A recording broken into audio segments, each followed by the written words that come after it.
매번 직원들 월급날이 다가오면 적자니까 월급을 줄 돈이 또 모자란데 임금 체불을 또 할 수 없고 매번 대출을 받아서 그 월급을 메꿔주셨다고 해요.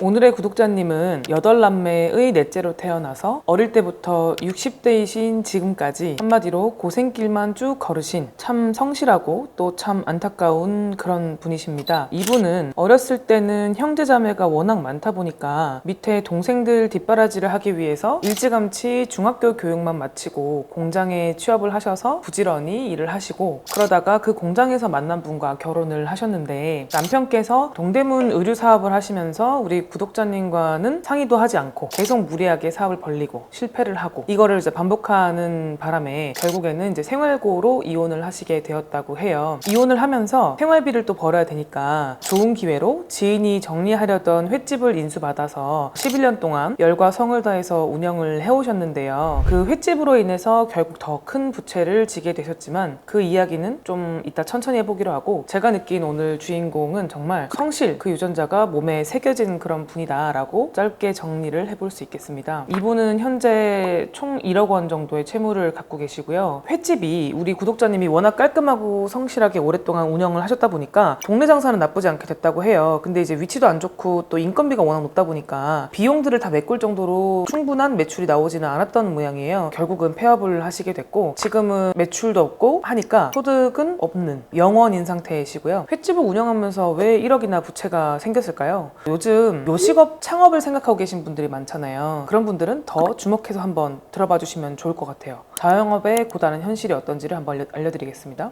일단 우리 구독자님은 첫째로 장사 경험이 크게 없으신, 특히 이제 요식업 쪽에서는 크게 경험이 없으신 상태에서 모아둔 자금도 크게 없는 그런 상황에서 뭐라도 해보자 싶어서 횟집 장사를 시작하시게 되셨잖아요. 근데 이게 문제가 뭐냐면 장사는 경기가 안 좋을 수도 있고 또 여러 가지 돌발적인 상황들이 생길 수가 있는데 이럴 때 매출이 좀 휘청일 수가 있어요. 이럴 때 버틸 수 있는 자금이 필요하거든요. 그런데 버틸 수 있는 자금이 부족하게 되면 급한 대로 여기저기 돈을 끌어다 쓰게 돼요. 지인에게 빌리든 은행에 빌리든. 근데 물론 빌릴 때는 매출이 회복이 되면 갚아야지 라는 생각으로 빌리게 되지만 크게 보면 기존에 들어가던 월세 그리고 인건비 뭐 기타 비용 등에서 금융비용, 즉 이자 비용이나 원금 이자 상환 비용 등이 늘어나게 되는 구조라서 수익이 더 악화될 수밖에 없거든요. 빚의 수렁에 빠져버리게 되는 상황이 되는 거죠. 근데 그래도 이분이 11년 동안이나 같은 자리에서 식당을 운영하면서 열심히 버티셨고, 버틴 수준이 아니라 자치구 모범 식당으로 선정이 될 만큼 나름대로 동네에서는 좀 안정이 되었다고 해요. 근데 그렇게 뭐 인정을 받으면 뭐 하겠어요. 주방 실장님, 서빙 직원들 월급 주고 나면 남는 거는커녕 오히려 적자인걸요. 요즘같이 자영업 경쟁이 심화된 시대에는 정말 맛이 있다고 또는 목이 좋다고 이윤을 남겨가며 장사를 할 수 없는 게 참 안타까운 현실이죠. 11년 장사를 하시는 동안 매번 직원들 월급날이 다가오면 적자니까 월급을 줄 돈이 또 모자란데 임금 체불을 또 할 수 없고 매번 대출을 받아서 그 월급을 메꿔주셨다고 해요. 이게 어떻게 보면은 이제 근로자 입장에서는 당연한 건데 사업자 입장에서 보면 참 또 어려운 거예요. 그래서 빚이 조금씩 늘어나다가 코로나 터지고 또 임대료가 올라가고 여름에 폭우가 나서 횟집이 침수가 되면서 그거를 또 복구하기 위해서 대출이 또 늘어나게 되고 그러다 보니까 몸이 고장 나시게 됐다고 해요. 그래서 이제 어깨가 망가졌는데 뭐라도 좀 팔아보겠다고 노력을 하시다가 우울증에 공황장애까지 받고 말아요. 성실하게 또 선하게 이렇게 살아오신 구독자님 같은 분들의 결말이 결국은 또 파산 신청이라니 저는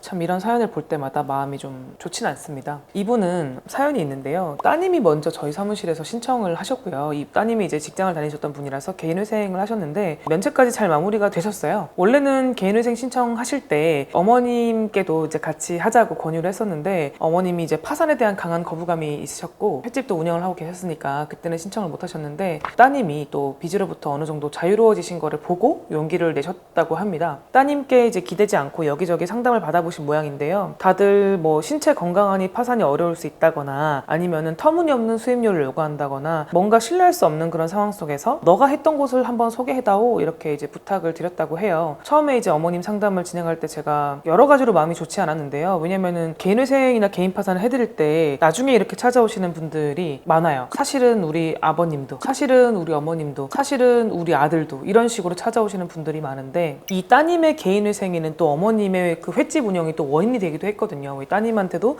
좀 대출 좀 받아다오 해가지고 여기에 또 투입된 돈들도 있고 해서, 그래서 조금 일찍 그때 따님 하실 때 같이 하셨으면 벌써 끝났을 텐데 몸이 더 이상 버티지 못하고 공황장애까지 올 때까지 돼서야 결국에는 이제 멈추시게 되는 이런 상황이 참 안타깝다는 생각이 들었고요. 이분은 어떻게 진행을 하면 좋을까요? 생계의 터전을 폐업을 일단 하셨고, 그리고 청산을 다 하시고도 빚밖에 안 남았으니까 파산 쪽으로 가는 게 맞겠죠. 그런데 신체가 건강하다, 뭐 이런 이유로 파산이 안 된다라고 했던 상담을 하셨다는 그 사무실이 대체 어딘지, 그리고 그 상담을 하신 분이 누군지 이제 궁금한데요.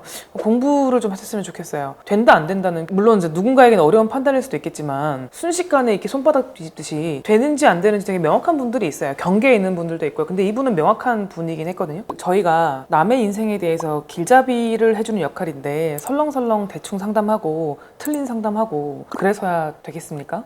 아무튼 이분은 올해 2월에 파산 신청을 저희가 해드렸는데요. 5월에 면책 결정 받았습니다. 그러니까 3개월 정도 걸린 거죠. 대체 왜 안 된다고 우물쭈물 이렇게 답변을 하시는 건지 저는 좀 이해를 못 하겠고요. 파산 면책이 뭔지 잘 모르는 사람들이 상담을 하는 게 문제가 많다고 저는 생각을 합니다. 아무튼 뭐 이런 잔소리는 제가 좀 너무 많이 해서, 이런 분들께 진짜 회생이나 파산 제도가 꼭 필요하겠죠. 성실하게 빚 갚고 참는 게 능사는 아니잖아요. 일단 살고 봐야, 내가 생계가 돌아가야 세금도 내고 먹고 살고 하는 거지. 100만 원 벌어서 200만 원 갚는데 어떻게 살겠어요? 그런 마음으로 사명감을 가지고 제가 오늘의 구독자님도 구독자님만큼 성실히 정말 온 마음을 다해서 한번 도와드려 보았는데요. 오늘의 구독자님처럼 힘든 상황 속에 빚 때문에 정말 앞이 안 보이는 그런 상황에 계시는 분이 있다면 언제든지 회생파산연구소를 찾아주시면 될 것 같습니다. 감사합니다.